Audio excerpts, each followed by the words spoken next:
Hi guys.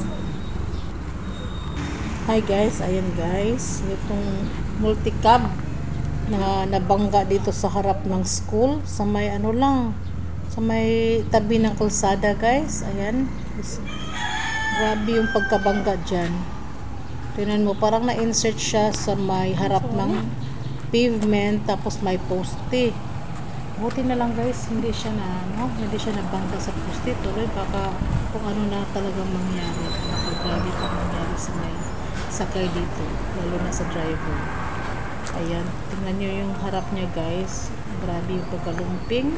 Tapos wala ng bildo kasi nabasag. Andyan na sa baba yung bildo niya.